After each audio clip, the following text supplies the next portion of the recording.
to everyone. Welcome to our last meeting.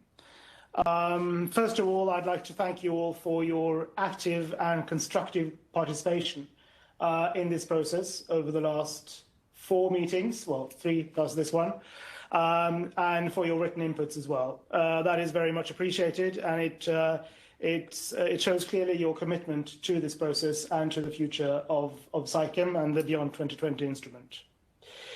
Now, as you may know by now, ICCM 5 has been postponed. We do not know when it will take place.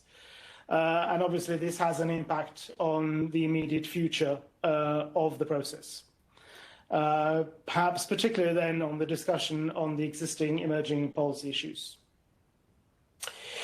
You received our document, our draft outcome document for the previous meeting, and we heard wide support for that proposal in that meeting, and we are very grateful for that, and we thank you for your confidence in us.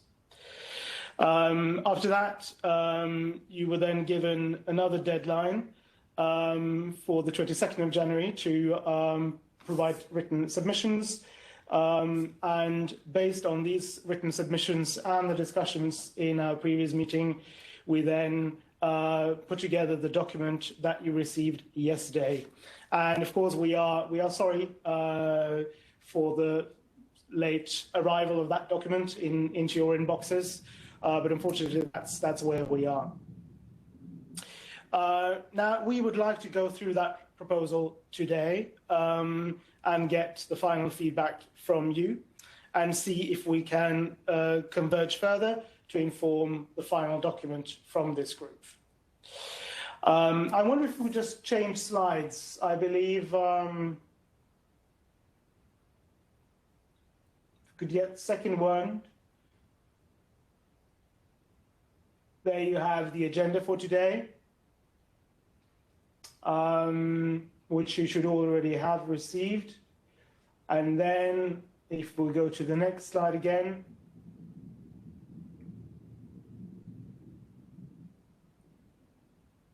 you see our mandate. You've seen it in our 3 previous meetings, so it shouldn't be a huge surprise by now. But anyway, there it is. And if we then move to the next slide,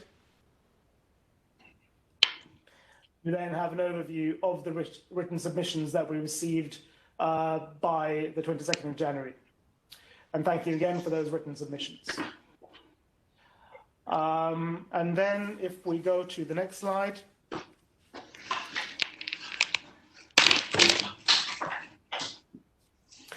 So I already talked to the document, and it is. Sorry, Sam, is that you with the documents or someone else? Sorry. Okay. Hello, Thomas? Yeah, do you hear me? Yeah, there was some noise in the background, so I wondered whether that was you. Not me, no. Oh, okay, sorry. Okay, so, I mean, obviously there are lots of questions and outstanding issues that remain, but we believe we are coming to a point of convergence on a number of parts. And we have, as you will have seen from the document, and we hope you've had the time to go through it, there is, the draft outcome document first, and then you have an annex, the first annex, which is then setting out the written submissions, the comments that we have received on the different parts of the document. And we apologize in advance if we have missed anything. We have not meant to omit anything, so if you feel that something is missing from that sort of extract of your submissions in the different boxes, then please inform us and we will seek to rectify that. What we're trying to do today is to have a conceptual approach to the document. We do not intend to show the text on the screen, but rather to have a conceptual discussion around the document as you have received it. The The goal of this process, as you will know, is that the outcome document will be forwarded to the IP co-chairs and then taken forward into the intersessional process. We wish to highlight that the virtual working group discussions have indeed been discussions and not negotiations. We believe that the outcome document now, as it has been drafted, is a proposal that represents converging views of the participants of this group, and that it could become the basis for future discussions in the intersessional process. At the same time, we do note that it's a proposal and it does not in any way represent agreed text. So this is a stepping stone towards continued discussions and negotiations at future meetings when we're able to hold those. Now, following the discussions today, we will then revise the document, again, based on the discussions that we have today, but we do not intend to open the document up again for further written inputs, unless, as I've said, we've missed inputs or not correctly captured issues. So with that, I have nothing more to add at this stage. And I suggest that we move on to you, Sam, for an overview of the title and so on. Thank you. Thank you so much, Thomas. And Thomas, my able co-facilitator.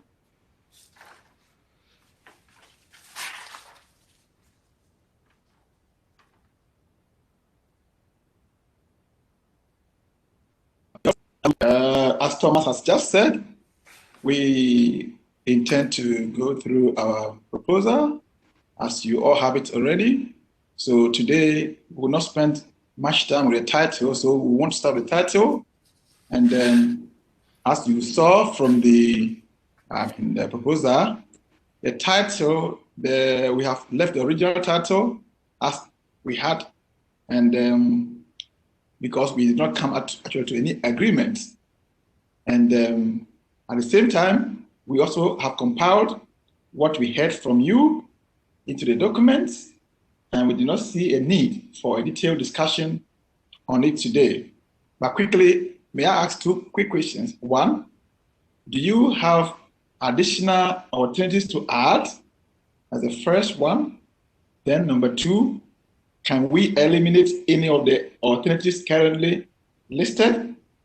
Questions again. Do you have any additional alternatives to add to what we have? Or can we eliminate any of the alternatives currently that we have listed? So Brenda, if you can help me, the floor is open for quick, answers to the questions I asked. Yeah, I'm happy to take the roll call, no problem.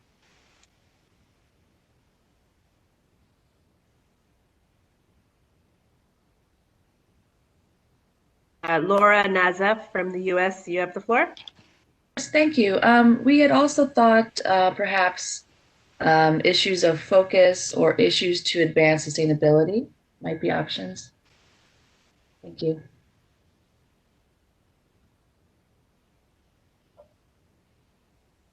Thank you, Laura.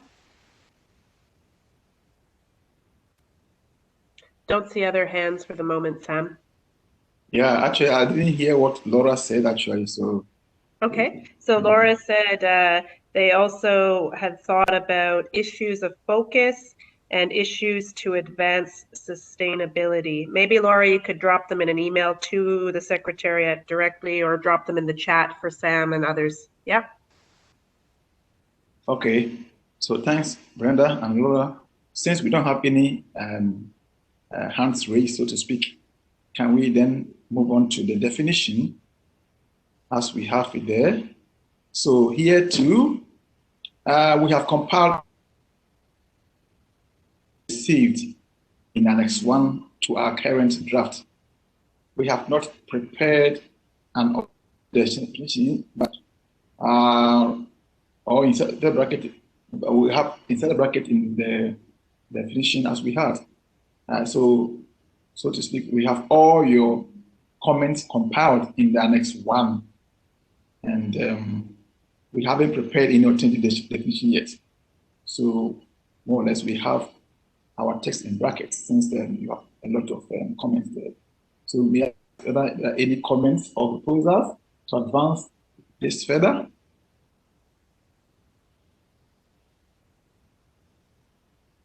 Okay, I see Matthias from EU and member states. Please go ahead, Matthias.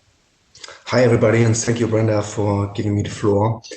Yes, we mentioned that we that we are not in favor of the word significant with regard to the definition, and would ask whether that could be considered in the rational somehow, so as it done with waste.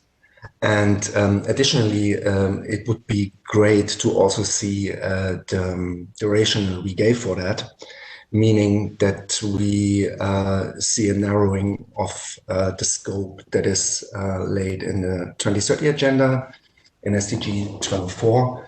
And it would be great to have it here in the rationale, at least mentioned, or in the annex where our comment is covered. Thank you very much.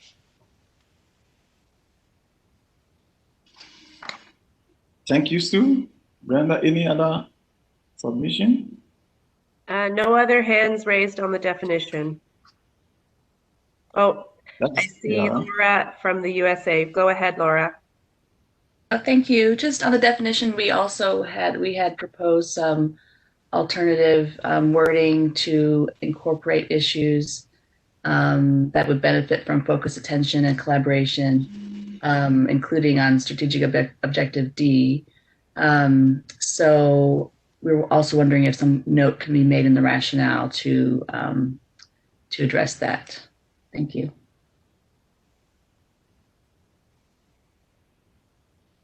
Okay, thank you, Laura. I see Audun, Norway. Please go ahead, Audun. Yes, thank you very much, and thank you to the co-facilitators for the presentation and for trying to find some common ground in this process.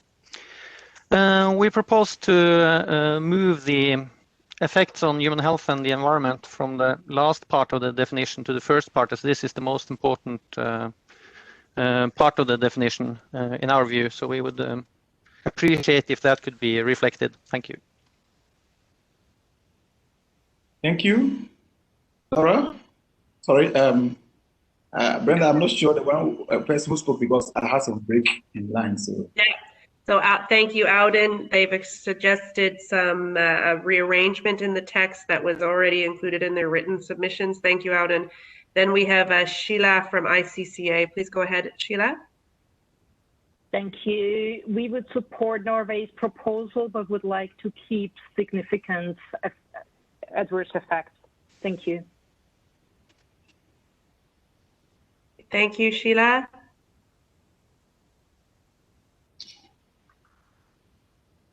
I see Switzerland, Michelle Sheeran. Michelle. Thank you very much. We would like to support the proposal by the EU. Thank you. Thank you, Michelle. Next, I see Lillian Cora. Please go ahead, Lillian. Thank you very much. I think that we have some inconvenience in the word significant. As you know, we have to define what is significant. For doctors, it's not so easy, so maybe it's better to avoid complications or later debates.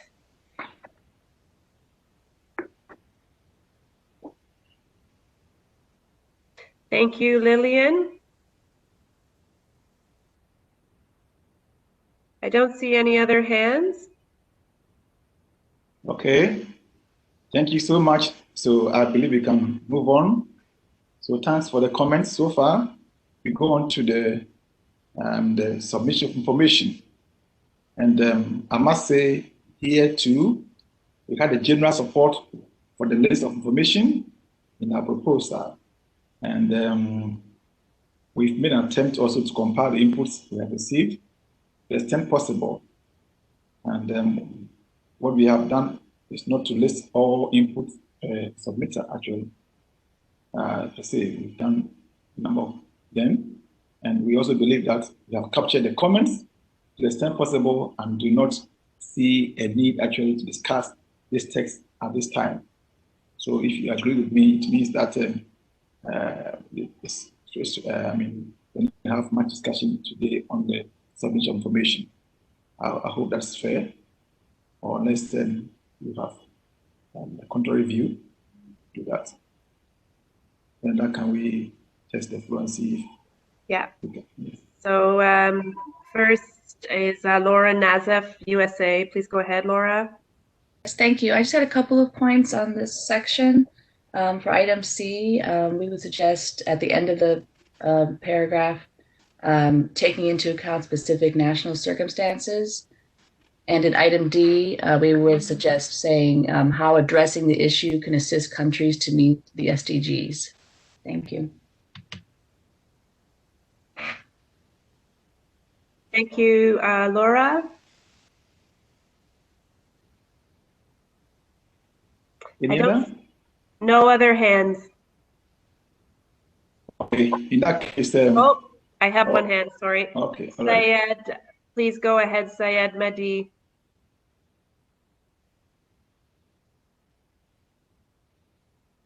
Hello? Please unmute Syed Mahdi.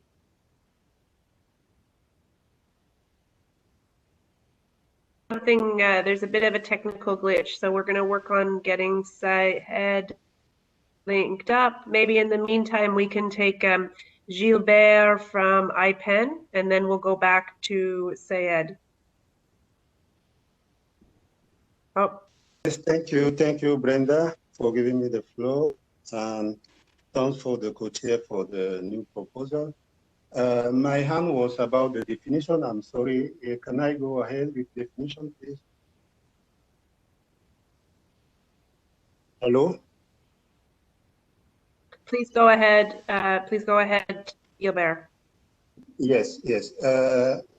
I can support the co-facilitator proposal to keep the definition used in ICCM Resolution 2/4 as it is already agreed by many government and other stakeholders.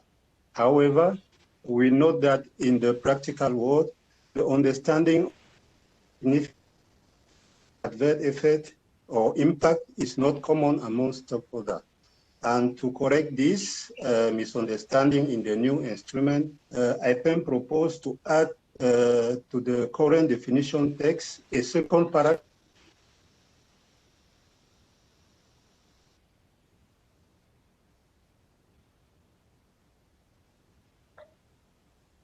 I think we've lost Gilbert.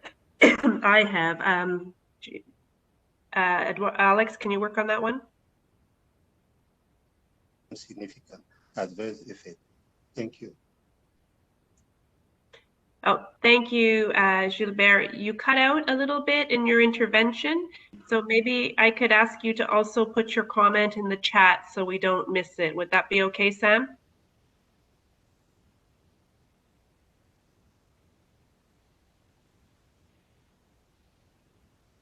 Hello, Brenda? Yeah. Can we move on? Yeah, let's move on. Did Syed, was Syed able to get the floor? I think we've had a bit of a technical glitch with Syed as well. Syed, I would encourage you to put your comment in the chat, and Alex will continue to work with you to make sure your intervention is heard. Other than that, I don't see any further hands up. Sam, Thomas. Okay, thank you so much, Brenda. I can see some of the comments. I think filtering through, so we can also take the comments as well. But at this stage, perhaps I would like to hand over to my co-facilitator, Thomas, to take on. I see one more hand. Sorry, okay. Sheila from ICCA. Yes. Yeah. Sheila, please go ahead.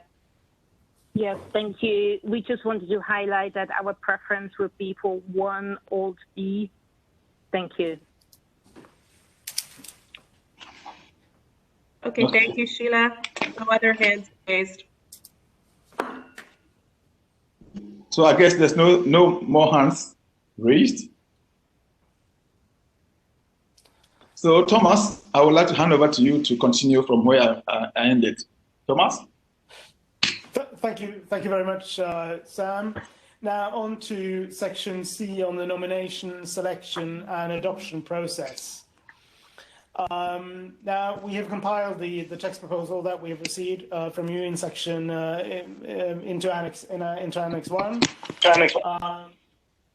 And on the nominations, there are several views on the deadlines, and we note that there is a general sense that 6 months is not enough time for consideration of the nominations. Many submissions have requested a longer time frame for review of nominations, and we have inserted the text no later than in paragraph 3. This also links to whether a possible OWG would be expected to review the nominations. And further discussions are recommended on this point. We note that Japan has proposed to merge 1 and 2, so nominations and initial review and publication. And we also note that the UK has proposed a time-limited expert group to review the nominations. And if these 2 countries would like to elaborate further on their proposals, that would be welcome from our side. And since Japan then has proposed to merge the 2, I suggest that we deal with both nominations and initial review and publication now at the same time for this discussion. It has been noted in several of the submissions that there is an additional need to include a role for initial review and publication of the nominations. That was the case in Resolution 2/4. We have not made an attempt to insert that text at this stage, but we would very much welcome views on that now. And then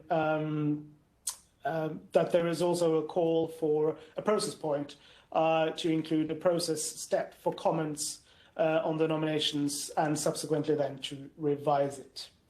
I would then open the floor for comments on these 2 parts, that is section C, Little Roman 1 and Little Roman 2. Brenda, if you could please handle the floor. Absolutely, happily. So first ask for the floor is Alison Kennedy from Canada. Please go ahead, Alison. Thank you, Brenda, and thank you to the co-facilitators for sending us the outcome document. I'd like to echo what you've just described, Thomas, about further discussion being recommended. This is a section that that we noted it is going to need a little more thought in terms of the time frame required to review the nominations. And similarly, in the next section about the review and publication of nominations, we had sent in comments that there are a number of steps there where we need to think about the timelines for those and how it'll happen. So just wanting to reiterate that that's an area that we noticed that it's going to need more time and, well, time in the process, but time to discuss. So just wanted to flag that again. Thank you. Thank you, Alison.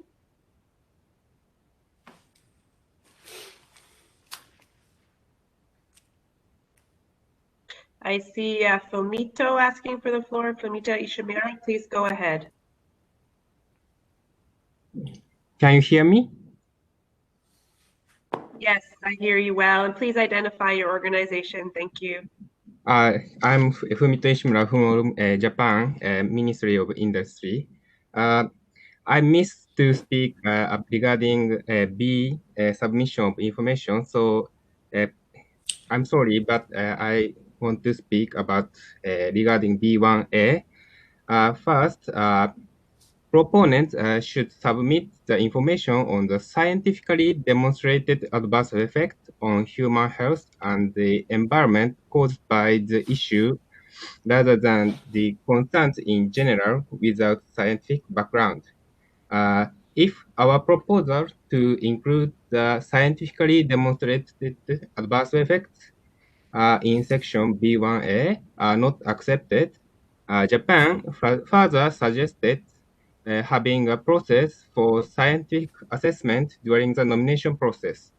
We also think that we need longer time frame than 6 months. Second, regard B1A from the words we proposed by written comment, physical chemical have been deleted. In this current text, we are concerned that the hazard by physical chemical properties such as explosibility and oxidizability are missed. So we think that physical chemical data should be put in the text. Thank you. Thank you very much, Fumito. Next, we have Laura Nazef from USA, followed by Claire Dixon. Please go ahead, Laura.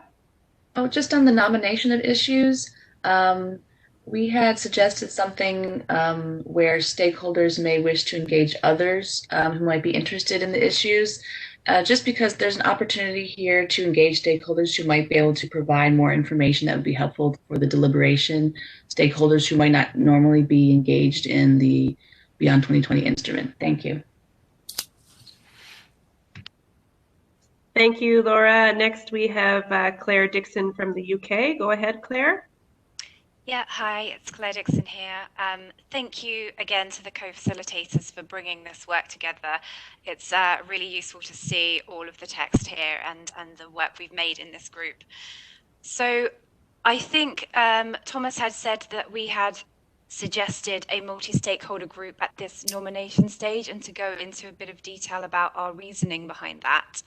So although we acknowledge that the links to science policy interface is in the parking lot for the discussions of this group, we do acknowledge that there has been support for inclusion of horizon scanning functions to be performed by this group to feed into issues of concern.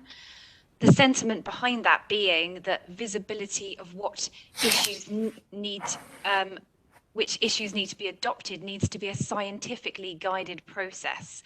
And just as Japan have just noted, that the scientifically demonstrated adverse effects is really key here. So the multi-stakeholder group at this stage of the nomination process was really to provide that scientific scrutiny and to ensure that there's a definitive evidence to support the fact that this is a global issue and that there are demonstrated adverse effects and that it really needs to be a priority. We feel that this is really important at the nomination stage because once the issue has been adopted, we are all agreeing to commit resource behind it, and we really need to be clear about which are the issues for priority. So I think, again, if we go back to the submission of information, there's quite a lot of significant amount of work there for the proposer to submit. So that's why we suggest having a group at this stage to help develop the process in a scientifically sound way and in an iterative process to ensure that the nomination is as clear as possible. Thank you.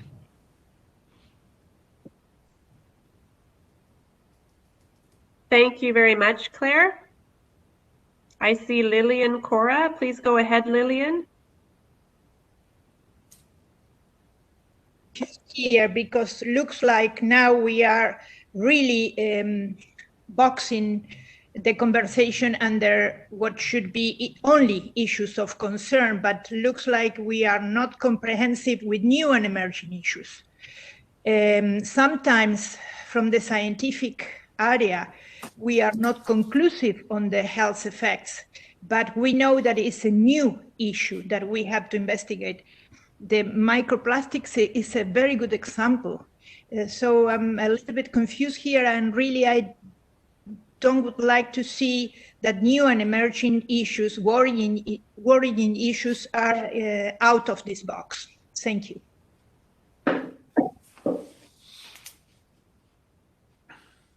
Thank you, Lillian. I see, okay, good. Matthias Wolf, EU. Please go ahead, Matthias. Thanks, Brenda. Sorry. With regard to the proposal made by the UK, we thank for that, but we need further time to consider it.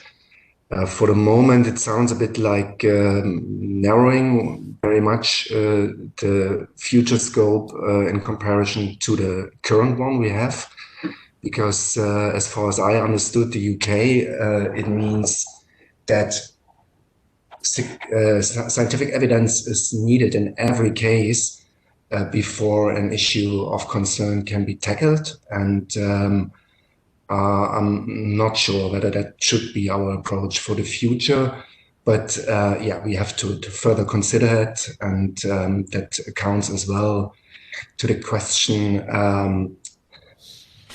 about the effort of such a initial review by whatever scientific board or multi-stakeholder group, and all the other implications in regard of such a group. Thank you very much. Thank you, Matthias. I don't see other hands. Oh, I see Laura Mozef, USA. Please go ahead, Laura. Yes, thank you. Just thinking on our current process and the issues that we currently have in SciComm, I think these are issues that are kind of known, widely known to be either of concern or something that we would want to address otherwise. And then going into the Beyond 2020 instrument, if we are adding other issues that are not just of concern, this type of committee wouldn't really apply. So those are our thoughts at this moment, but we would want to think about this further. Thank you. Thank you, Laura. Next we have Gilbert from IPEN, followed by Zuki from South Africa. Go ahead, Gilbert. Thank you, Brenda, once again. Our intervention is in Roman 3, decision-making and adoption. As we said earlier, we will wish the multi-stakeholder committee to be an ad hoc committee that is set for a time frame. And then specifically on item 3.2, we said the multi-stakeholder committee will undertake the following tasks. We think this is too premature at this stage of the development of the process and propose to put the whole paragraph in brackets. On 2B, we are wondering whether the multi-stakeholder committees can collaborate directly with the organization or convention secretariat without SciComm secretariat. At this point, we may need a legal advice. On 2C, as we have mentioned before, this is giving too much power in the hand of the multi-stakeholder committee, which suggests that they should make a report to the open-end working group that will prepare a negotiated text to submit for the conference. Our understanding in this group should be a smaller group than the open-end working group. That is a kind of group similar to the small international working group that we have under the Basel Convention for instance. So on the second bullet point in the rational reading, the reading is the membership of the multi-stakeholder committee has not been discussed in any detail by the virtual working group. The intention of the committee should be transparent, inclusive, representative of the multi-stakeholder and multi-stakeholder nature of the instrument. Since it is now clear that online meetings do not provide for equal participation, this needs to be a face-to-face meeting. SciComm is already on the phone, so it seems more appropriate that the open-end working group type meeting is appointed instead. Thank you very much, Brenda. Thank you, Gilbert. Next, we have Zuki from South Africa. Please go ahead, Zuki.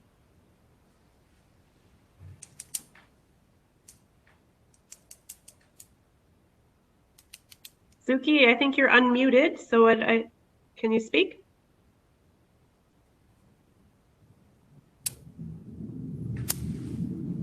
Okay, maybe I'll ask Alex to help Zuki out, and we'll move to Audun from Norway. Go ahead, Audun.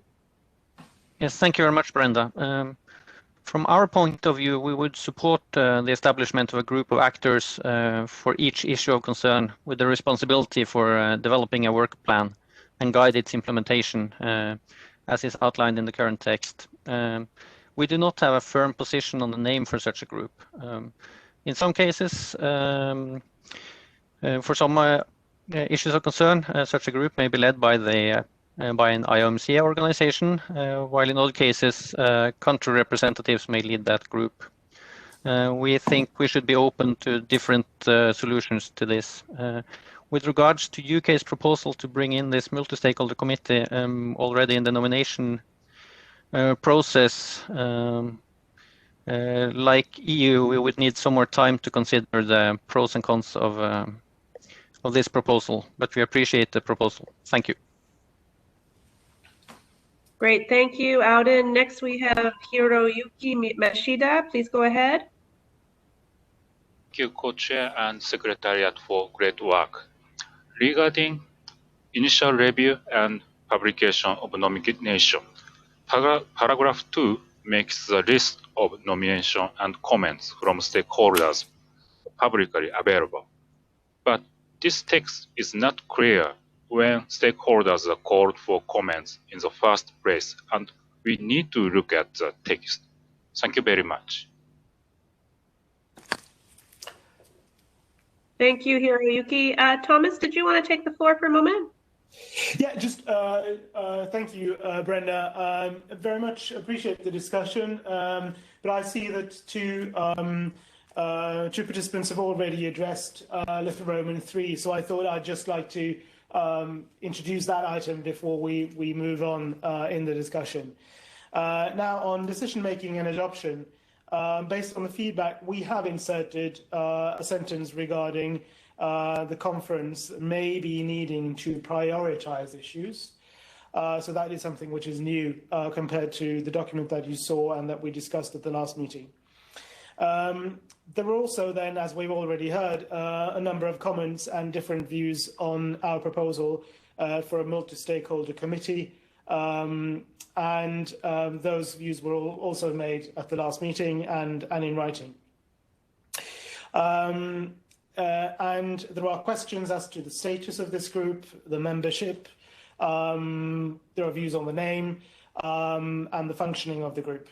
As we said at the last meeting, and that was already, I think, alluded to by Gilbert, we saw that the Basel Convention working group is partnerships is one way, or a small international working group is one way of organising it.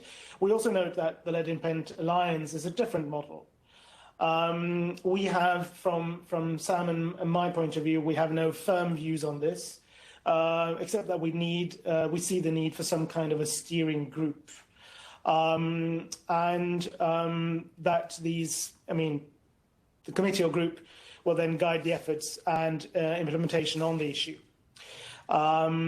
We would then be very happy to receive views from you today, further views on the functioning and the composition of this group, and so on.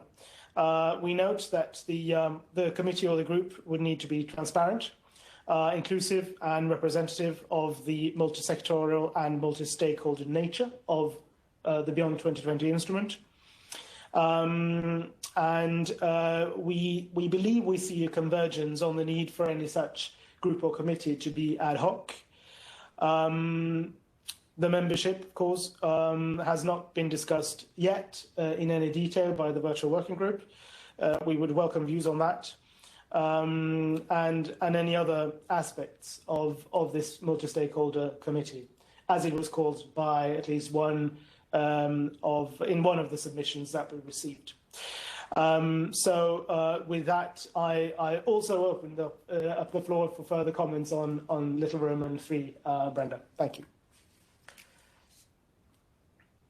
Great, thank you very much, Thomas. So let's try Zuki again. Suki?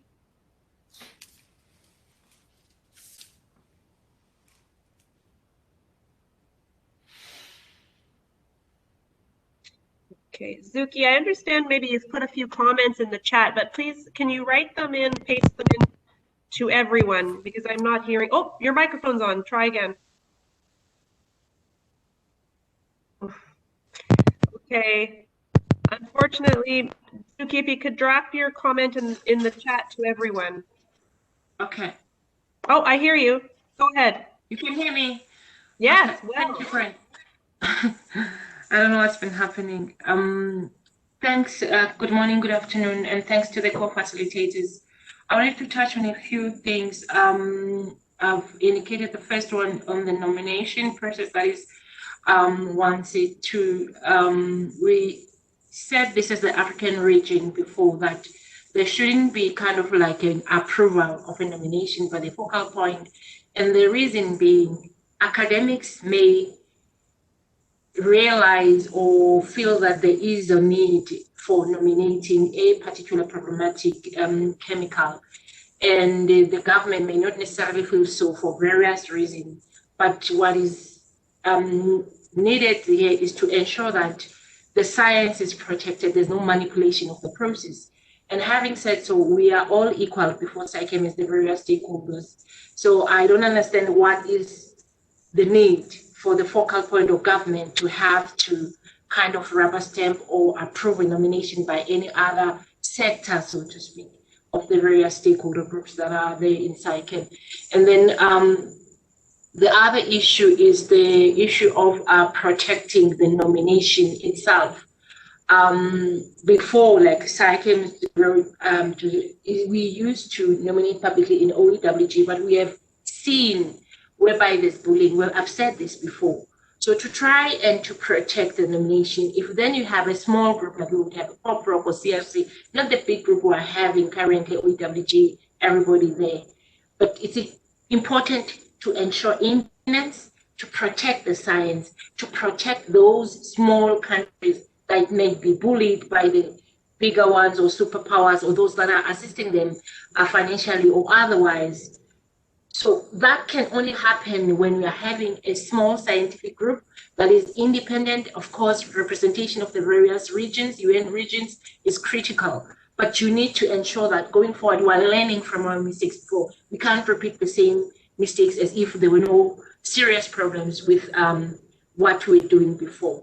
So those are the things that I've taught. A big group wouldn't work to ensure the protection and the integrity of the science. We've seen that.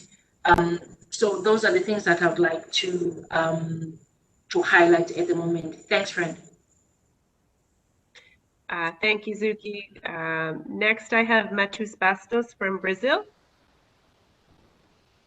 Thank you very much. Do you hear me? Okay.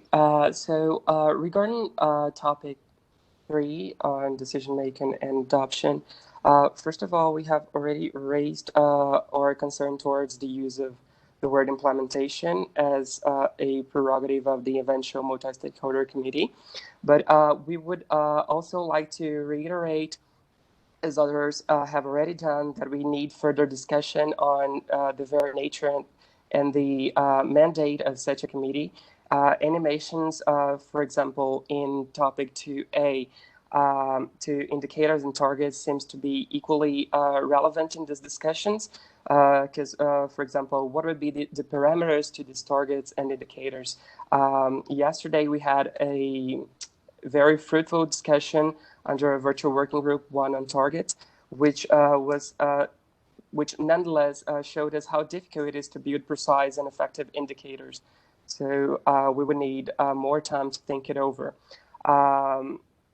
Also, we think it is important to further discussions on creating a phase prior to letter D, which is make recommendations to the conference as appropriate, since all stakeholders need to have access to the compiled information before this eventual multi-stakeholders committee make such recommendations. This would be very useful in our perspective and coherent to the principles of transparency and inclusivity that we want to preserve and forward. Thank you very much.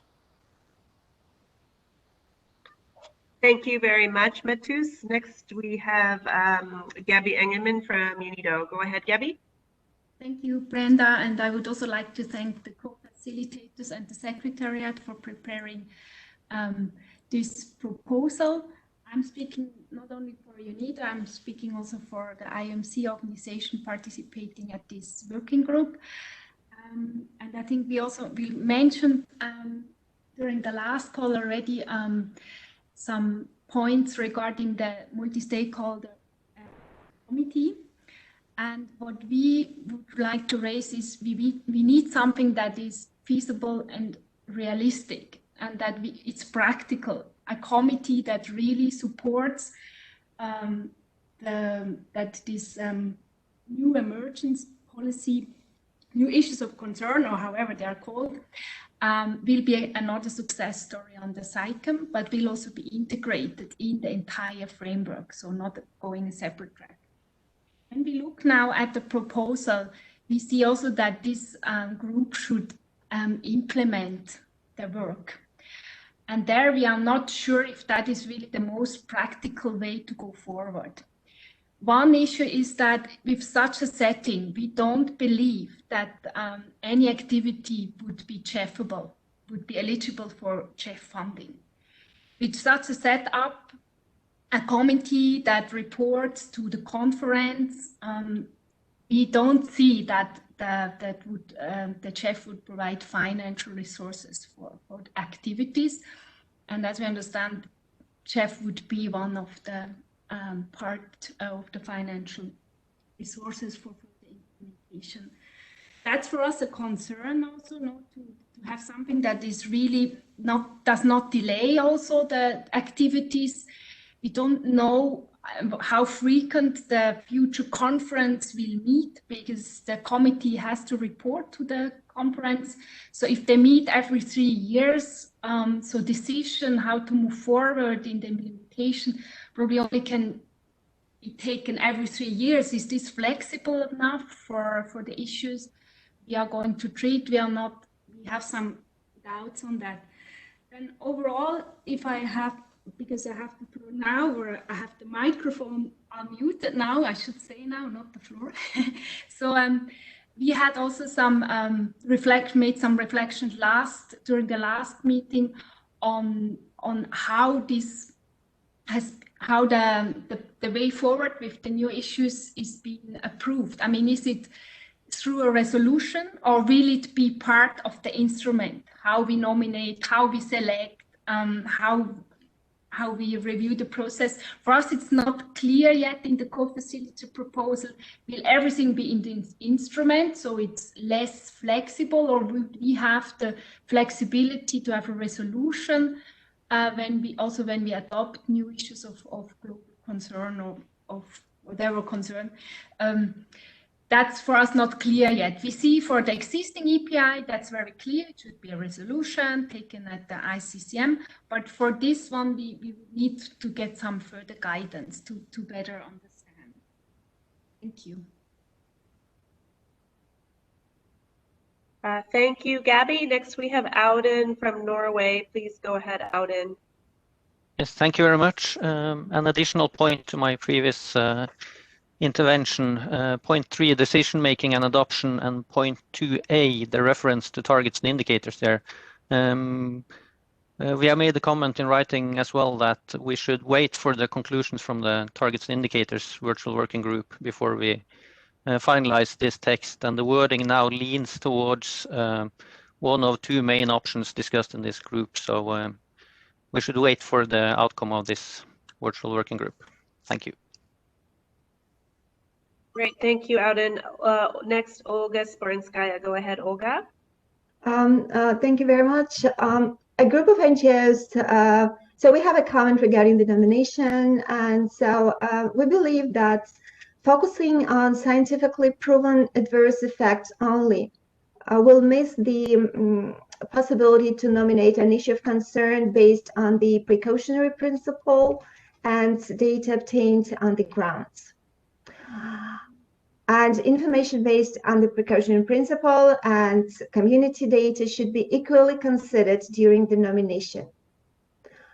And in addition, we believe that the existing issues of concern should be automatically moved to the new instrument and should not go through the nomination process for the new issue of concern. And to add to this, we also believe that gender disaggregated data should also be considered during the nomination process. Thank you very much.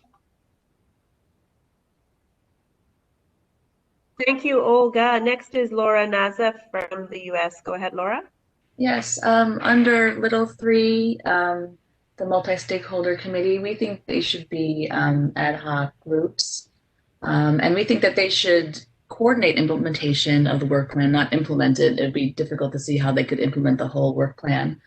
And also under C, we don't think that they should evaluate the progress. The conference should do this, similar to the evaluation that it does of other reporting.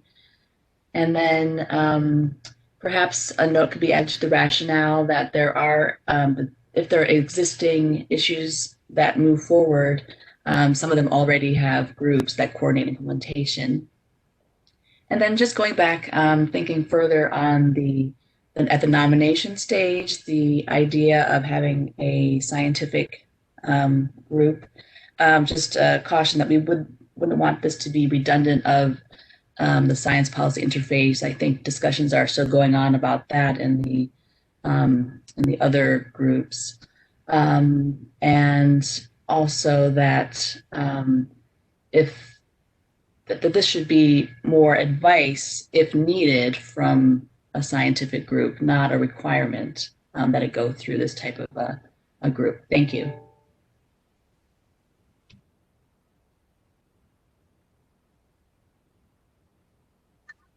Thank you, Laura.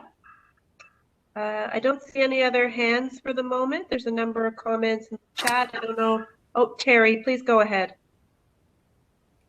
Okay, thank you, Brenda, and thank you for the preparation of the documents. We have one comment on a multi-stakeholder committee.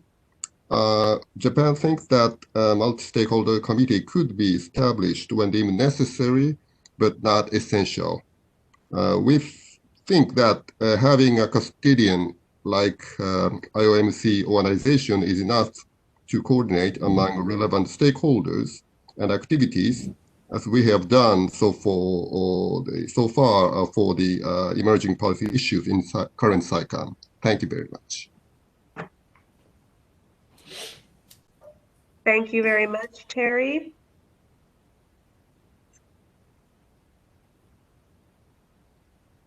I don't see any other hands up for the moment.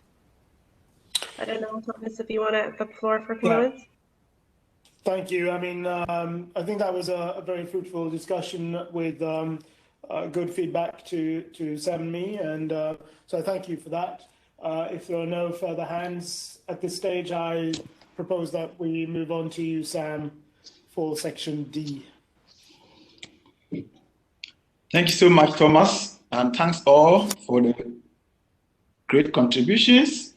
So, under the mechanism for implementation, we have 3 aspects: the work plans, tracking progress, and then determining the need for further work on an issue. I would like us to take it one at a time. So, for the work plans, from our discussions the last time, the linkage of the work plans to the targets and indicated better working group was raised. And there are a number of text proposals to that effect. We would like to discuss the best approach here today. Again, the EU and its member states had a submission which noted that the text lacks reflection on implementation to be achieved through commitments and actions by stakeholders. We are quite sympathetic to this and would like to perhaps ask the EU if they have any text proposal to that effect. So may I ask that we have some discussions on the work plans now. So Brenda will help us to have people raise hands and then make the submissions. So Brenda? Yeah.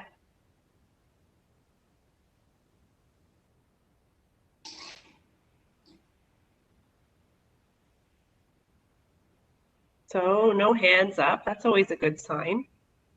At least I'm expecting the EU. Yeah, yes. Yes. Now we start by putting the EU on the spot,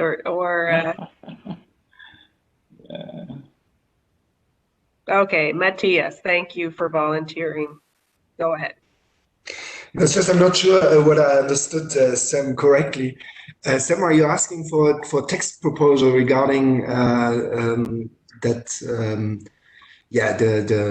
multi-stakeholder commitment should be reflected in the text? Yes, please. Yes, okay, I will try to do so. Okay, thank you very much.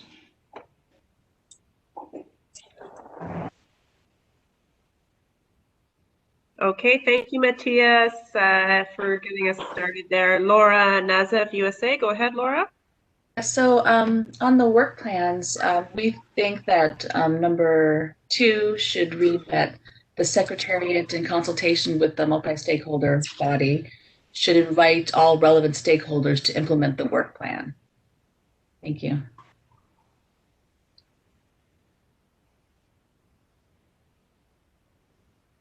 Thank you, Laura.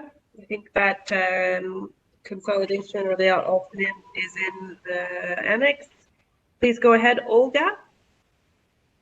Thank you very much. So we believe that a multi-stakeholder committee that will coordinate, monitor, and evaluate the work on issues of concern is important to be established to ensure that all stakeholders are equally recognized and supported for the work they do.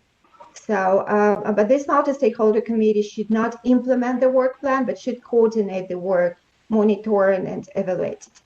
Thank you. Thank you, Olga.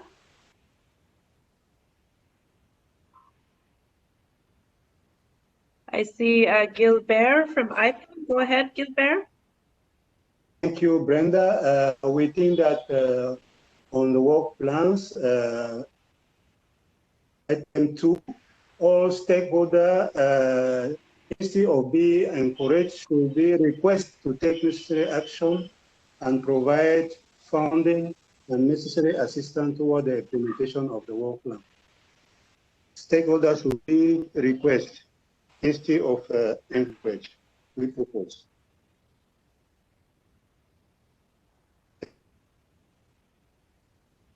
Thank you, Gilbert. Then we have Zuki from South Africa. Please go ahead, Zuki.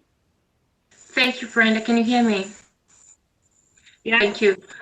On behalf of the African region, I just need to remind you, it's not just South Africa. We've said this before, and I'd like to reiterate it. We have very good reports, the independent assessors report that indicated where we went wrong, and recently a UNEP report in terms of the progress made on emerging issues. But somehow I don't see us taking those recommendations on board so that we don't repeat the mistakes, we do better.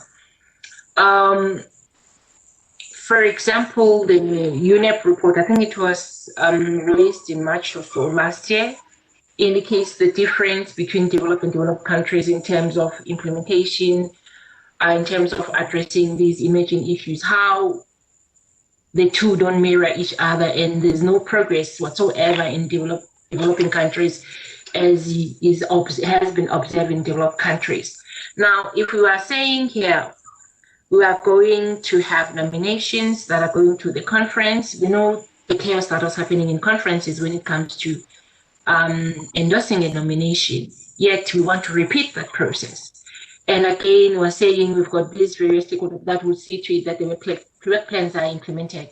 It was explicitly stated in the independent assessors report that the reason there was no success in CyChem 2.0 is because there were not sufficient resources. We need to learn, for example, even from the other MEAs, whereby in terms of the implementation, the scientific committee would indicate this is what is needed to implement this, and then the resources and then would be indicated also. We've seen how we failed and we're not progressing in terms of the financing, the component of the third component of the integrated approach. So all these are linked.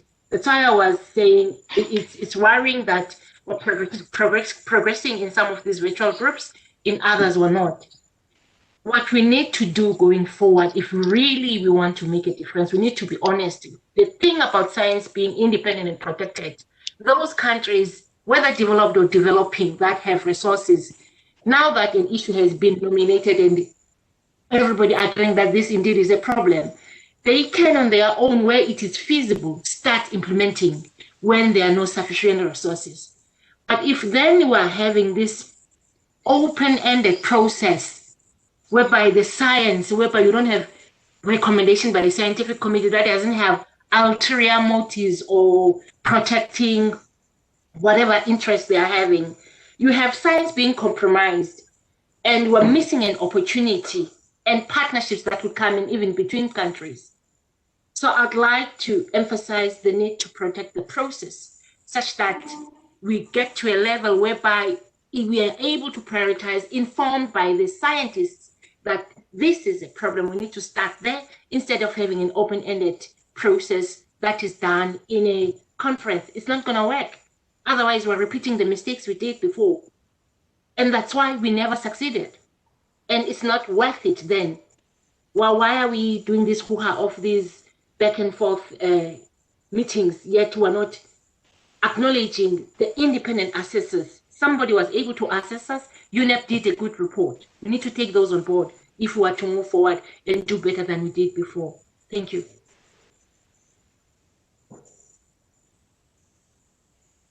Thank you, Zuki. I don't see any other hands. I note that Matthias has posted in the chat some text proposal in response to your request, Sam. So maybe we give the floor to Matthias just to read out his proposal. Okay. While we wait for other hands. Yes. Can you help us? It's a proposal to add a second sentence in paragraph DI1 on work plans, mechanisms for implementation work plans, and then the first sentence, which is already there, is implementation of actions and so on. And after that, the second sentence that would read out as follows: contributions to the implementation can be in the form of commitments on action and other pledges by stakeholders that contribute to the achievement of the work plan. Thank you so much. Yeah, thanks. Great, thank you, Matthias. I see Carolyn Vickers asking for the floor. Go ahead, Carolyn. Thank you, and hello, everyone. We wanted to add some experience that we had with the Lead in Paint Alliance, how the business plan for that and the work plan were developed and how it was implemented. So we found in proposing a business plan to the open-ended working group, I think it was, or maybe it was one of the ICCMs, that in fact the participants declined to endorse that because people couldn't agree on all of the details. So if these multi-stakeholder groups are going to be open-ended, we'd just like to, which is required under the rules of procedure, we'd just like to caution that that might be quite a cumbersome process. It might be difficult to always achieve consensus, and perhaps consensus on some details is not necessary. For example, in the Lead in Paint project, we found that at the level of a work plan, what each of the contributing organizations would do in the next 6 months, 3 months, year, who would take which role, what's working and what's not working. We did find that there was a continuous feedback loop from the implementation work. So those that are developing the priority actions within, of course, the guidance provided by the conference and the resolution, they were very much informed by their experience in countries about what was working. And so I think that this process for coordinating implementation is also something that we would like to put a question mark over. And it would be really good to hear at what level of detail does the international community think that guidance is necessary? And could that be provided by the open-ended working group or the ICCM in the resolutions that are adopted? Thank you. Thanks, Carolyn. Next speaker is Lillian Cora. Lillian, go ahead. Yes, thank you. Well, I think that at this point we have to remember everybody that we are not discussing a legally binding document, and we have to encourage and not to close the process.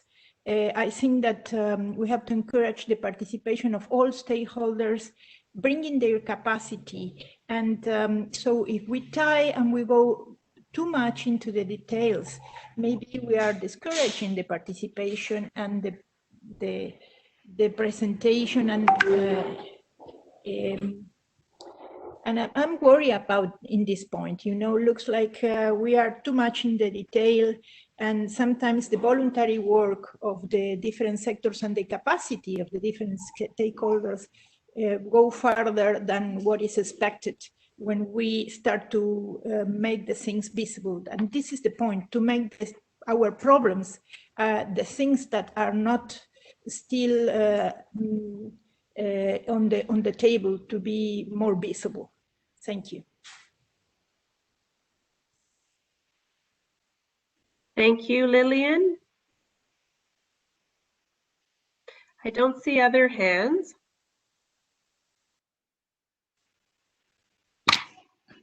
Okay, so perhaps... I see, sorry. I see Syed trying for the floor again, Syed Mehdi, and he was cut off earlier. So I hope we can get Syed through. Go ahead, Syed.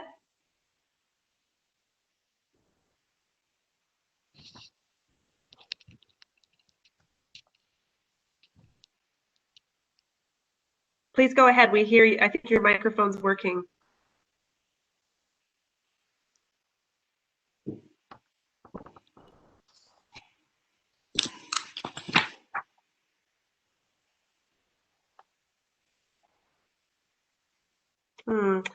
Okay, so I'm not sure we're able to get you through. Please do drop comments in the chat and keep trying. Your microphone seems to be on, but I'll ask Alex to continue to work with you. In the meantime, I have Olga asking for the floor, so please go ahead, Olga, and we'll work to try to connect you, Syed. Wait, let's give Syed one more try here. I see his microphone on. Thank you very much. So, hello? Go ahead, Olga, please. Yeah. Okay.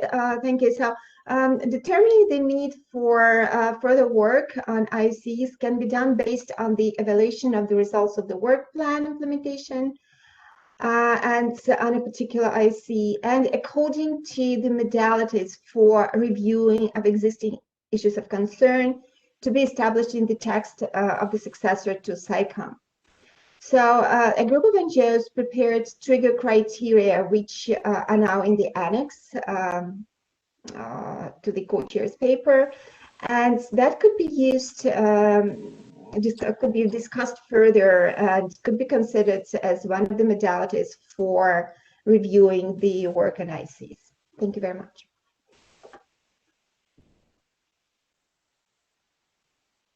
Thank you, Olga. Thank you. Let's try Saeed again. Saeed, please go ahead.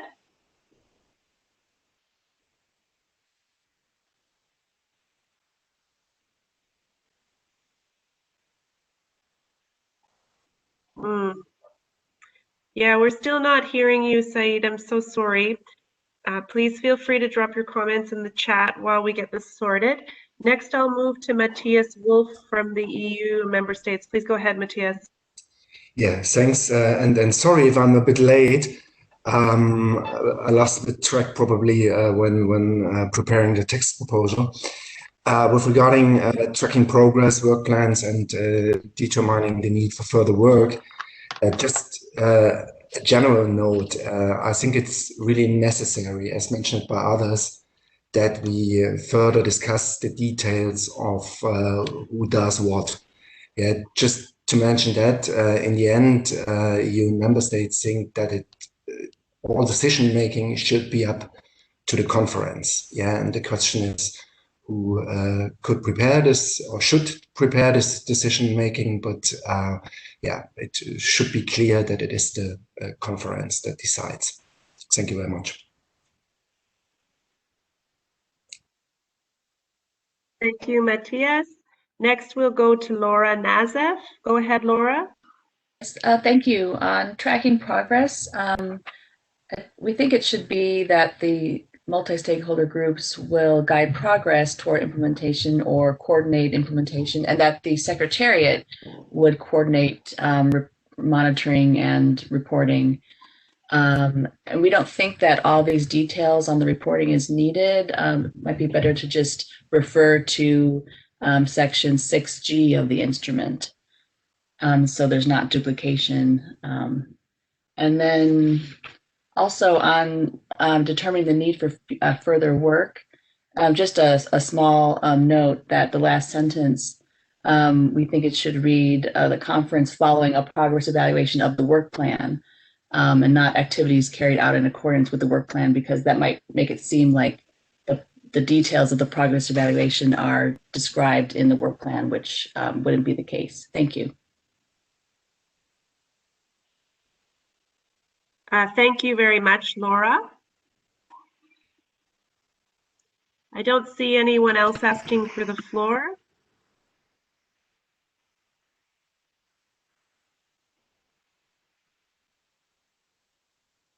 Yeah, I don't see anyone So perhaps we can move on to the second on tracking progress. Yes, okay. And I believe this is where perhaps Zuki's intervention was important. So under tracking progress, what we have done is that for the paragraph 1A, Brazil asked who is the relevant body, and Norway and Switzerland have actually proposed that it is the conference that should be the relevant body. And also there are divergent proposals on who is responsible for reporting to the conference. So perhaps we can have some discussion on this aspect. So the floor is open.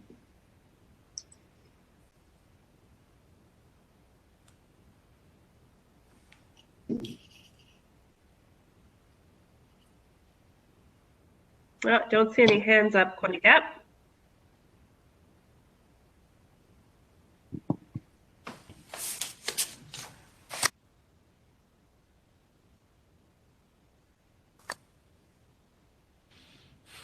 Oh, I see Gilbert from IPEN. Please go ahead. Yes, thank you, Brenda. On determining the need for further work on an issue, we think that the second point is very important, but as it is now, there is a confusion on the understanding of the term conclude.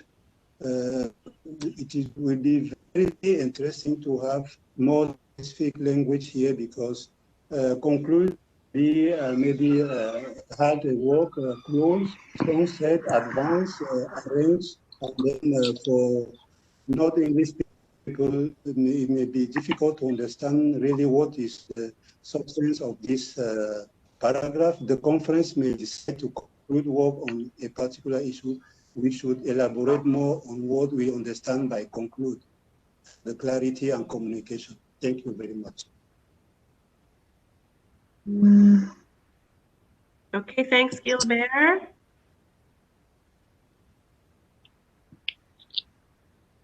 I'm not sure whether there's other comments specific here.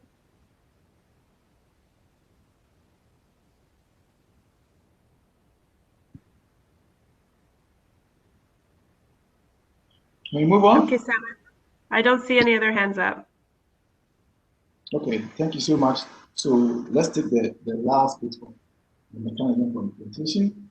That's determining the need for further work on the issue.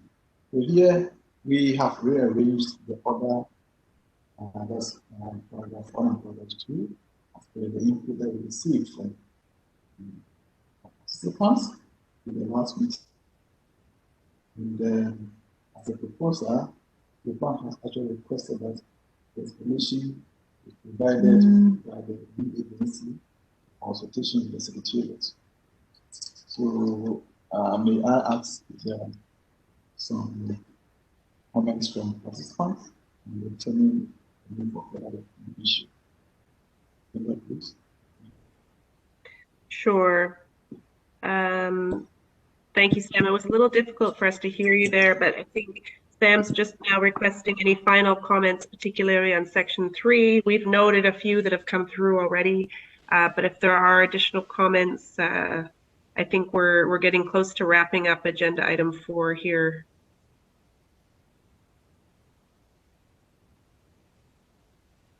Okay. I don't see any other hands, Sam. Okay, so then I would like to thank all of you for managing that aspect. So I would like to hand over to my co-facilitator, Thomas, to continue with the aspects on the process for systematic policy issues and other issues of concern. Thomas, please, the floor is yours. Thank you very much, Sam. So moving on to agenda item 5, and the proposed process on the existing SAICM emerging policy issues and other issues of concern in section 4 of the draft document. Now, we've made some limited updates to our proposal based on our review of the discussions and the inputs that we have received. We're now faced with we would say, a rather new situation, given that ICCM 5 has been postponed, as announced last week. We've not yet updated the timeline in the document on the process compared to how it was 2 weeks ago. But we believe that there is a need to look at that now and see whether we can change the timetable. We see a strong need to maintain momentum and to be practical. That is also a message we heard when we discussed the current issues, the emerging policy issues and issues of concern from your side. And basically our question is, when we at the previous meeting discussed a timetable for a review of the EPIs between ICCM 5 and ICCM 6, our question is it now possible to move that process somehow to the time until ICCM 5, so that the decisions originally foreseen to be taken at ICCM 6, based on an omnibus resolution from ICCM 5, that those decisions could be taken already at ICCM 5. If we're somehow not able to do that, we also recognize that considerable time will go until we decide what to do with the existing emerging policy issues. I mean, the key paragraphs in this text would then be paragraph D and G on, the decision the decisions to be made, and then also on what we, how we can get the information necessary for a decision to be potentially made at ICCM 5. And that is dealt with in paragraph F. So the question basically to you, I mean, would it be, from your point of view, would it be feasible? Would you like to see that a decision is taken already at ICCM 5? And if so, how would we make sure that we have the sufficient information available at ICCM 5? Would it be possible for the Bureau, for example, to invite the relevant IMC organizations to provide the necessary information? Yes, Brenda, I'd like to open the floor now for comments on that.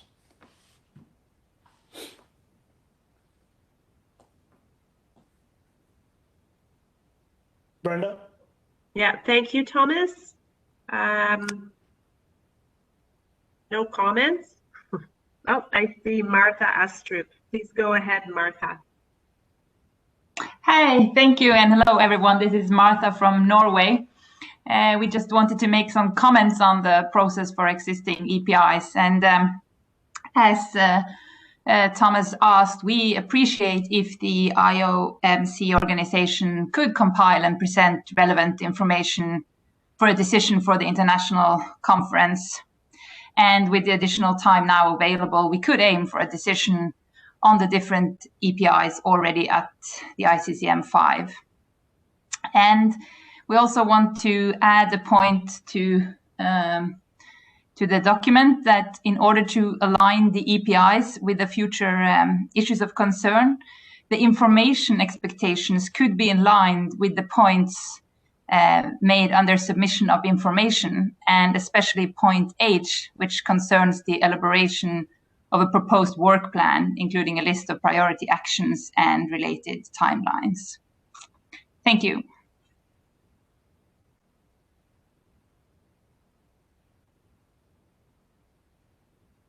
Thank you, Martha.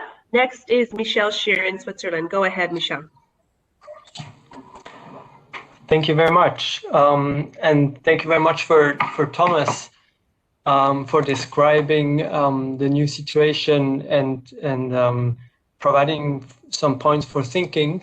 Our first reaction would be that indeed this timeline should be updated, and having ICCM 5 postponed and having much more time available now should be seen as an opportunity, and we should ensure that the work done so far is kept and that we can build on this work. And in our view, this would also be an opportunity to indeed make that assessment and compile such information by ICCM 5 in view of taking decisions at the conference.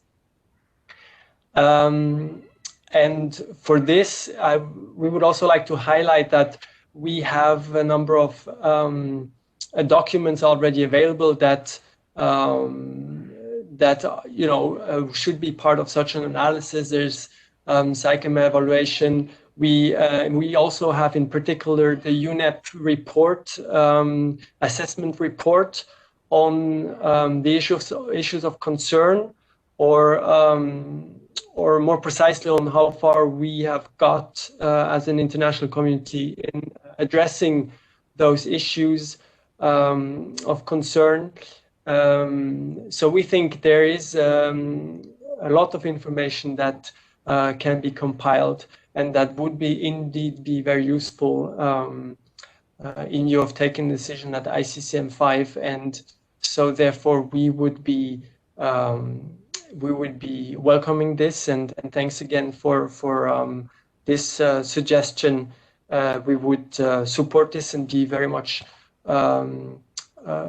open to finding a way forward. And of course, we would very much welcome the IOMC work on such a compilation. Thank you. Thank you, Michelle. Next is Gabby Engelman, UNIDO. Go ahead, Gabby. Thank you, Brenda. And again, I make my intervention in the name of the IOMC participating organization. We actually submitted a concrete text proposal on this area, and I think it would be also good to include it in the document at the end. We have yes, the situation is different now. No, ICCM 5 has been postponed, and we don't know when IP4 takes place. I think it would be good to use the time, and I think it would be also good to take an approach that really delivers the most updated information on progress on the EPIs. So we on the emerging policy issues. So we think a compilation, as mentioned by Switzerland, would be good. Maybe also a roadmap could be provided. But then we have to think what is the good timing and who gives the guidance to do this. We would see maybe IP4 could give the best guidance on that, because that would be closer to the ICCM5, so we would have all relevant information there. Also, if any progress has been made on the existing policy issues after maybe the pandemic has a little bit disappeared, because now not so much progress has made. We have a report that was submitted to the Open Ending Working Group in 2019, on the progress. So we would think it would make sense to have this compilation of information, and maybe also a possible roadmap the closer to the ICCM5, and the IP4 could request for such information. I think that would probably be the best, also the best formal procedure forward.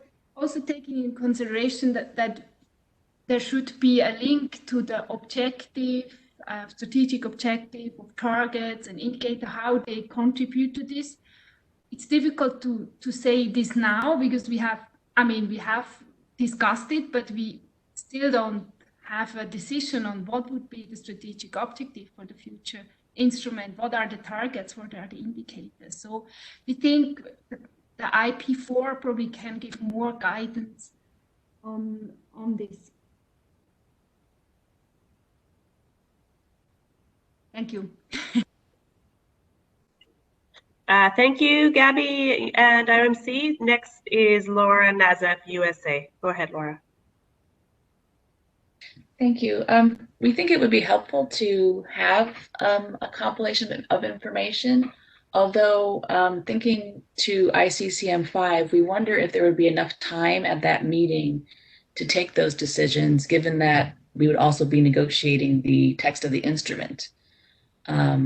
So we just wanted to raise that for consideration. And then just on the draft roadmap, it could be useful to know what the different immediate actions are, but we don't think that that's necessarily needed for approval. And so we would likewise suggest changing item E in the proposed approach, that just the issues may continue on an interim basis, not necessarily needing to have approval of which activities continue.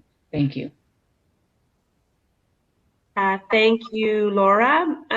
Next is Matthias from the EU. Thanks, Brenda, and thanks to Thomas and Sam for that suggestion. Very flexible and very quick, and just an initial thought by the EU and member states. We are, of course, willing and open to use the time we get until ICCM5. In this regard, the reaction of IOC was very important to hear, and I heard they are a bit hesitant what they can do in the remaining time and what not. I think our final decision in this regard will very much depend on how IOC thinks about that process. And similar as the US, it's also important for us that not just ICCM5, but also the way to ICCM5, the intersessional process as such, and the many discussions still needed with regard to all the future modalities and text, that shouldn't be hindered by the work done now on current EPIs and other issues of concern. Thank you very much. Thank you, Matthias. Next is Claire Dixon. Please go ahead, Claire. Yeah, thanks again for the recommendations here. Some very, very brief thoughts. We completely agree with utilising this time in the best way possible to try and make some progress on this, and think, as was mentioned, there is a lot of work that has been done and can be pulled together fairly quickly, I think. We do agree with Norway, though, that this could be a test of the modalities that we're suggesting, the new modalities for the new issues of concern, so it could be aligned to the headings there. But we would also add that there needs to be some scrutiny of the evidence for the fact that it is still an issue as part of the process. We do think that under point E, though, I think with highlighting immediate specific priorities, we do think, again, referencing the independent review, this is actually a really important point because we need to be very clear about where the limited resources need to be directed at this stage.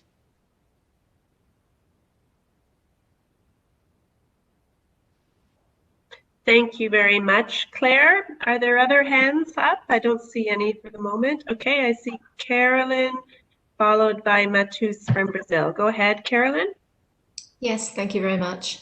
So we'd like to reiterate the IOMC proposal that instead of little 4, we had calls for continued work until ICCM 6 and for a report on progress to be made to ICCM 6.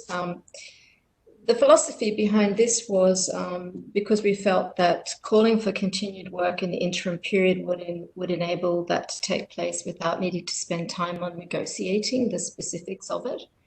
But should a decision be taken at ICCM 5 already, then we think that this point no longer needs, which is now E in the current proposal, BE highlights immediate and specific priority actions, that would actually become redundant if a decision is taken at ICCM 5.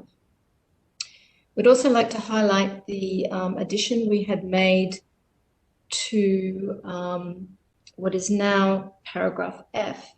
We had added a little c, which reads, and need to address them as issues of, in brackets, international close brackets, concern in the new instrument.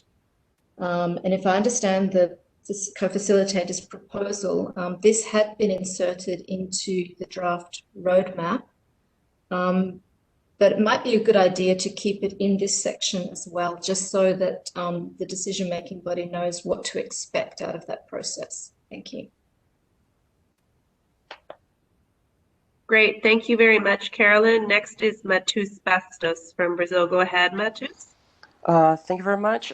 First of all, we do appreciate the co-facilitator's efforts to propose the way forward to our discussions in this virtual working group. We also agree that a compilation on progress of the issues of concerns would be very useful. But since the ICCM 5 has been postponed, we do need to adjust the timeline and make profit from the situation we have to face now. Although it is specifically important to stress that once again, the many boundaries and difficulties developing countries have been facing in order to keep up with the virtual working group debates in a timely manner. So, for example, we haven't had our original meeting to address in the GRULAC this new situation of the ICCM 5. So we think we would need more time to think it over before agreeing to a deadline in May or any deadline at all. This regional and broader conception, vision of what the ICCM 5 deadlines will be would be very important to us. So we are not actually in a position to agree with any deadline at all right now. Thank you. Okay, thank you, Matheus. Next is Gilbert from IPEN. Thank you, Brenda. On the addressing the existing emerging policy issue and other issue of concern on para A, the general comment, para Roman 3, IPEN would like to notice that, to comment that that second independent evaluation clearly identified a lack of funding as the reason why there is less progress. So we should not take it as by the time an issue has become not an issue of concern just by the fact of the we have no funding, and for that one we think that the issue should be kept under the new instrument, carried over the new instrument. And as Thomas said it in his intervention, we have two paragraphs on the proposed approach. D, we think that it's too late now to try to do otherwise with the existing API and issue of concern than only taking them over to under the new instrument, because we need to really address them and even accept other issue. As we remain the proposal made by Brazil in one of the submissions that maybe the 8 existing API should be considered like the first 12, 30 POPs, so that it is not an argument there. We can go through the SICAM independent evaluation, and we need that there is work still to be done on each of the items. And we mentioned also about the paragraph J, and on paragraph A, it is too vague at this point, and then we need some specification whether ICCM 5 or 6 should take a decision. And with the current information of the delay of ICCM 5, we think that we should try to organize the work before ICCM 5 so that the decision can be taken at ICC 5 on how to deal with the existing API. Thank you so much. Great, thank you very much, Gilbert. Next is Olga Sporinskaya. Go ahead, Olga. Thank you very much, Brandon. A group of NGOs supports the suggestion of the facilitators, and we will report on progress and challenges in the implementation of existing issues of concern, and we will also suggest a draft roadmap. And we also believe that the deadline of May 31st of this year is sufficient to prepare the requested documents, and we also strongly believe that there is no time to wait, and the work should progress accordingly and on existing issues of concern with no delay. So thank you very much. Thank you, Olga. Next is Allison Kennedy. Go ahead, Allison. Thank you very much. I wanted to say that we appreciate the quick thinking of the co-facilitators to put something together and try to drive us forward. I guess we're all trying to navigate the uncertain times. But I think for us, there's still so many outstanding questions on timing of meetings. So setting dates for meetings, setting dates for information to be collected, compiled, and submitted is a little bit arbitrary. There's also a lot of work here that may or may not be as relevant or useful by the time we do actually have a meeting. So I guess we just need a little more time to reflect on this at this stage. It's hard to set certain things in an uncertain, meeting kind of calendar. And then I just also wanted to flag that we thought that the suggestion that was submitted by the IOMC in the late January proposals, that had a description of what should happen at ICCM 5, and it has a lot of merit, so it's worth looking at again. We thought there were some good ideas on how this could transpire. Thank you. Thank you very much, Allison. Next, we have Zuki from South Africa. Go ahead, Zuki.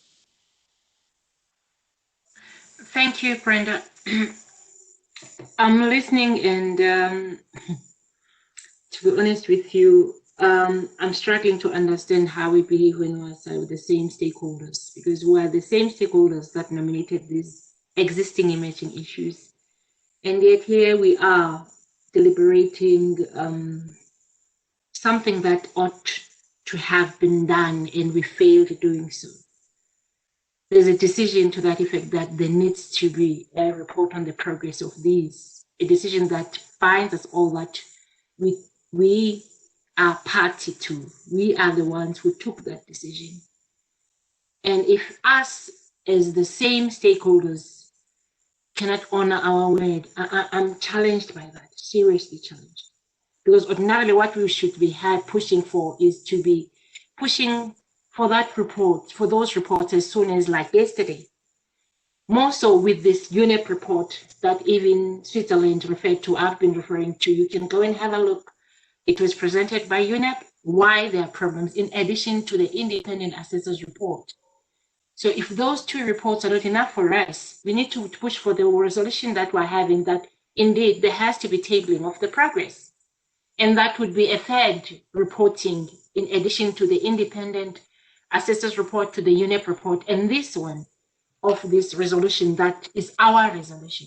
So as the African region, 54 countries, we are really pushing that we should honor our word and have a report as soon as possible on the progress on these existing emerging policy issues. We cannot backtrack on our word. It's our decision. We are bound by it. So I'm pleading with everybody that we should respect our decision and have that report as soon as, I mean, ordinarily, we should be having that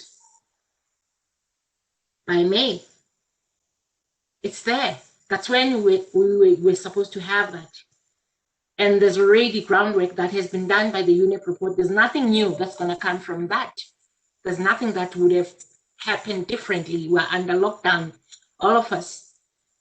So I don't know why are we postponing this report, and work should continue in earnest. There's no further delay. Where it is feasible for work to continue, we shouldn't be withholding compilation and presentation of this report. So as the African region, 54 countries, we're kindly urging everybody that we ought to honor our decision, because we took that decision, we're bound by it, and we should have this report as in by May. Thank you. Okay, thank you, Zuki. Next is Jacqueline. Go ahead, Jacqueline. Yes, thank you very much, and thank you to the Secretariat and the co-facilitators for making us continue to think. That's very important. I would like to maybe strengthen the concept of the information and the progress made. As mentioned by Switzerland and now by African countries, the report that was prepared on issues and presented some time ago within technical briefings to the different stakeholders contains the status of each of the EPIs. Information is updated until quarter 3, quarter 4 of last year. So it's the latest information. It includes exposure data, it includes activities, it includes actions, and it builds on the global chemicals outlook. In there were some also indications of what next steps could be taken. That process was really bringing in a lot of stakeholders, more than 100 people regularly meeting and discussing, plus a lot of amount of reviewers. So it really is the latest information that it's available in there. So the facts are presented. We know where we are, and in a way, the next steps very clear for us should be or could be how we put our act together in implementation and maybe making the decisions of continuing with the work or phasing them out at the latest stage. But report at this moment, we don't maybe see it is a must. There is information there, and there are also some indications on the next steps that could be taken by the international community. Thank you very much. Okay, thank you, Jacqueline. Next, I have Laura Nazaf, USA. Please go ahead, Laura. Thank you. We wanted to point out that normally the ICCN would request reports. And so perhaps the Bureau members could go to the regions or the groups that they represent and invite them to provide information on the work that's ongoing instead of how it's written here. Thank you. Great, thank you, Laura. Maybe back to you, Thomas, for some reflections. I don't see other hands up, so.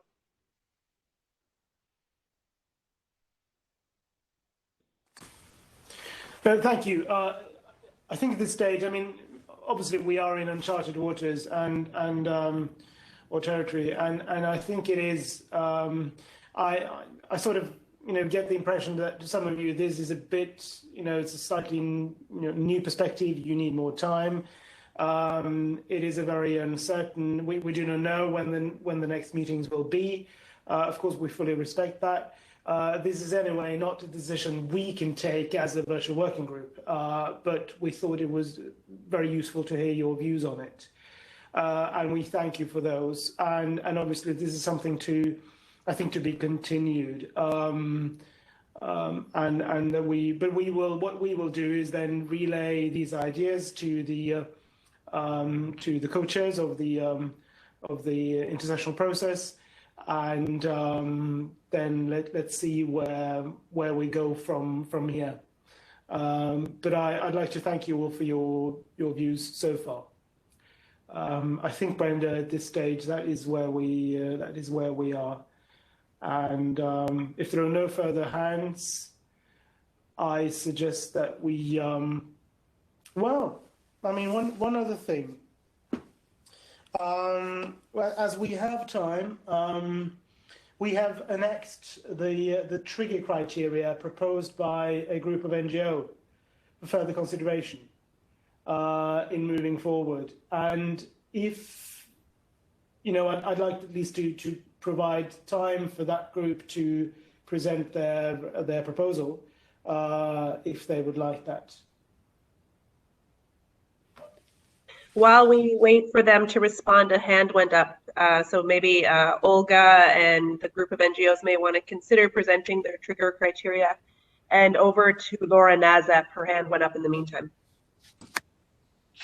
Thank you. I didn't know if this was the right time, but I did have a few points about the general considerations in the document, specifically on item 2. It says that there's a need to continue many of the efforts, and we would propose saying that there's a need to assess the current status and to determine a path forward for these issues. And then under item, let's see, 3, it says decision may be taken to continue, close, revise, or move the issues to another forum. We would note that the ICCM can't move the issues to another forum. It's up to the other 4 to decide whether they will address an issue. And then just on 4, the path forward should stimulate ownership instead of must, we would suggest. And then one more thing on the proposed approach, item G, procedures, we would suggest it state that procedures for implementation are established so that the issues, the emerging policy issues that move forward follow the procedures for implementation for the issues of concern, because they would have already gone through the determination selection process. Thank you.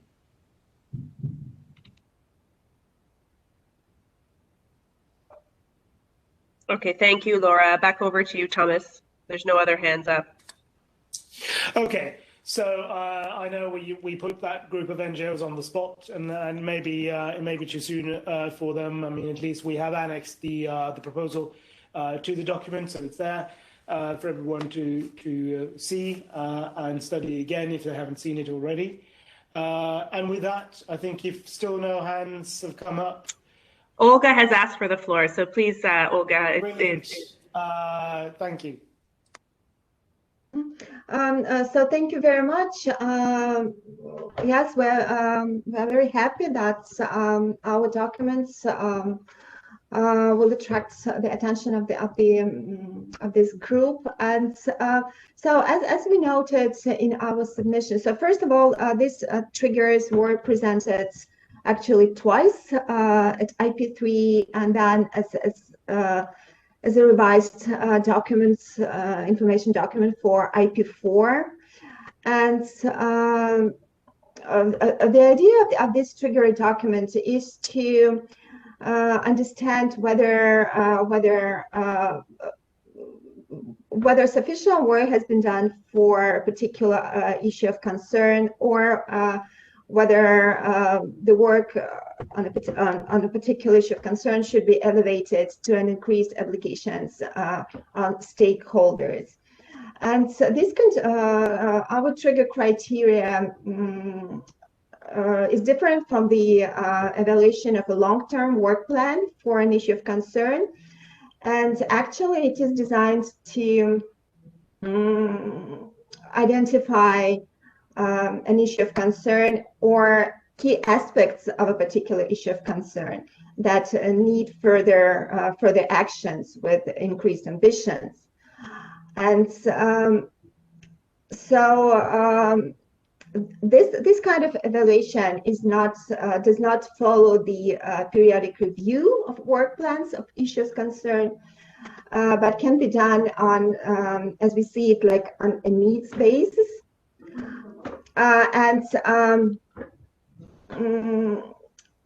So we believe that we need to have two sets of evaluation procedures. So the one is based on our suggestions on this evaluation criteria that we suggest, and the other one is a periodic review of the work plan. So if you look through these triggers or criteria that we suggest, so they all are focused on the need for further work on a particular issue based on the results of the evaluation. And yeah, so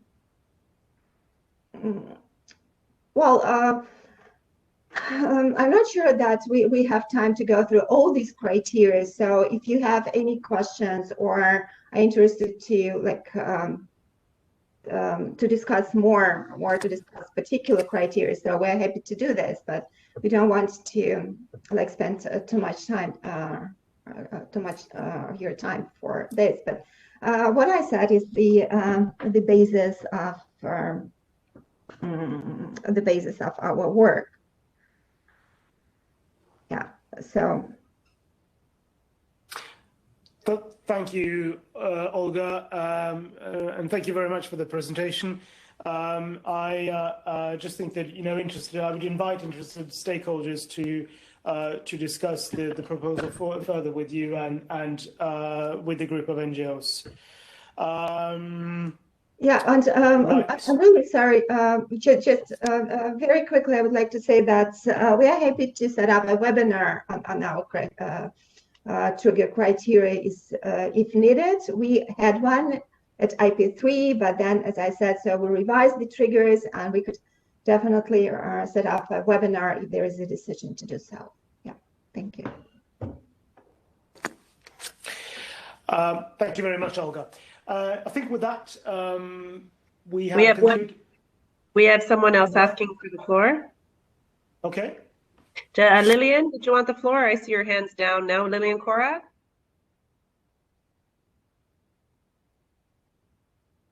This is speaking by the group of NGOs represented by IPEN only.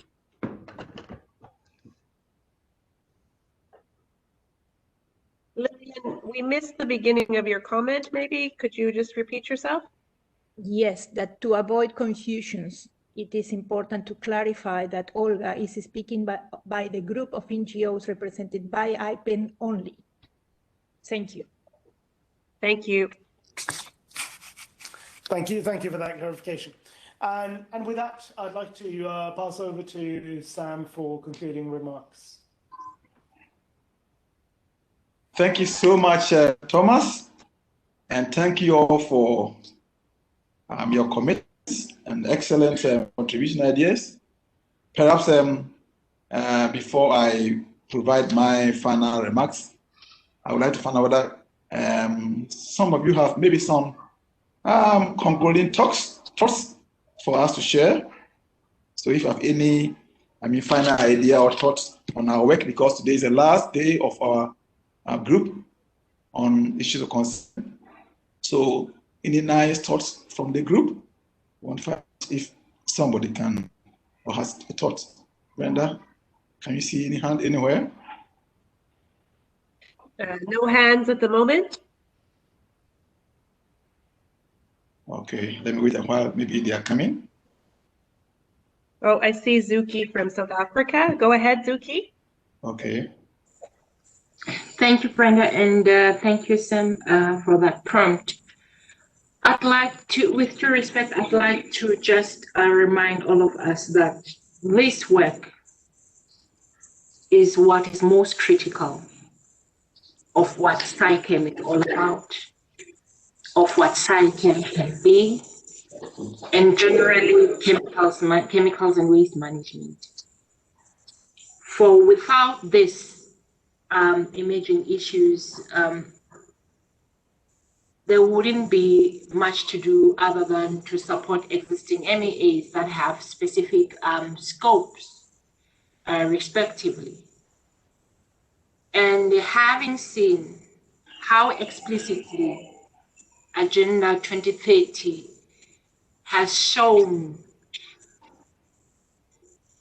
primarily the work that we do in chemicals and waste management contribution towards achieving the SDGs, and generally connecting the dots and showing the various layers of connections that some of us might not have seen clearly. So there isn't any excuse from any one of us for not doing that which is right, that which is just, that which is a basic human right. Yes, chemicals are very important and crucial in our daily lives, but we have seen, some of us might have had the negative impact, some of which can have fatal consequences. So on behalf of my continent, 44 countries in Africa, because we are the net importers, we don't produce these, and we use them to maximize food production for food security, that is the chemicals. I'm urging each and every one of you to really, let's put aside our differences. We know how we're contributing to this mess we are finding ourselves. And if the onus is on us, the responsibility is on each and every one of us to honestly and sincerely play our part. And like I said, in all that we're doing, we need to learn, for example, from the Montreal Protocol, how when science is protected, it's independent, even beyond what that MEA is able to contribute in terms of resources. You can have partnerships coming on board to do the work because it's the just thing to do. It's good. It's the right thing to do. So I'm kindly pleading, yes, there's no resources. There's a pandemic we're faced with, all of us, but we're still using chemicals. So there would be subsequent waste from the use of chemicals that we use as a resource. So we need to do the work. There is no delaying. Even though ICCM 5 has been postponing, the work ought to continue one way or another because we're still utilizing chemicals. So I'm pleading with everybody that we should work together, collectively put aside our differences. It's in our hands to make this happen. Thank you. Thank you so much, Mzuki. Any other comments or ideas from the group? Brenda? I see Carolyn Vickers with her hand up. Go ahead, Carolyn. Yes, thank you. And apologies if I missed it, but what is going to happen with bullet point 4? Because we understand that recommendation regarding the proposal to develop reports by May was not supported. Thank you. Is there a question? Yeah. Brenda, would you, thank you, Carolyn. Indeed, we understood that was too soon, and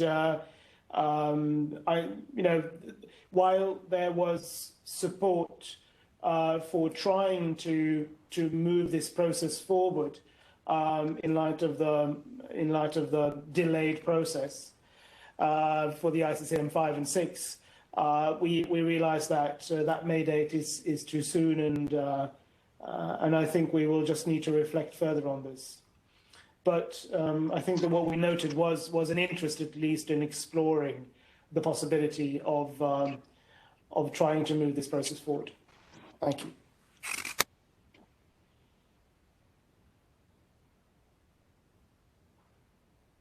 Brenda, any hands there? No further hands, Sam. I don't see any hands. Okay, so thank you so much once again Dear colleagues, participants, from today's discussion, actually, we have seen that, I mean, a lot of work has been done from last year, beginning of our meeting until now, and we can see that most of you are very happy with the outcome report or the proposal so far, with all your comments. I mean, and then some of them also still, I mean, pending as to how we are going to deal with them. I think going forward to be taken care of. So I just want to, in wrapping up, saying that we as co-facilitators, that is my colleague Thomas and I, with the help of the Secretariat, will actually finalize the outcome document based on discussions we've had today, and also forward the proposal to the IP coaches. And we will also, as co-facilitators, see the outcome document as a good basis for discussion in the next steps of the intersessional process.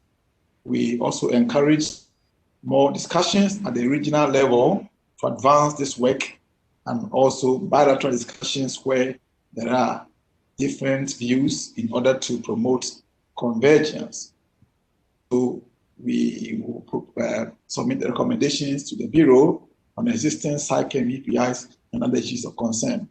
I must say, based on what I've already said, I mean, we hear that the virtual working group on the indicators and the targets will finalize their text on science policy interface on 4th February. So we encourage participants that you may wish to really make a link to the issues of concern in their text. And then that will be also good enough for us. So once again, and for maybe the last time, I'd like to appreciate you all for the excellent cooperation, commitment, and everything. So thank you so much. And unless the Secretary has something to say, Brenda, you have anything to say? No, nothing more to say other than thanks very much, Thomas and Sam. I think you've done an excellent job of bringing this all together. So, and thanks to all the participants. Okay, so good afternoon to some of you, good evening, good night, what the case may be. Bye-bye. See you later. Thank you. Bye.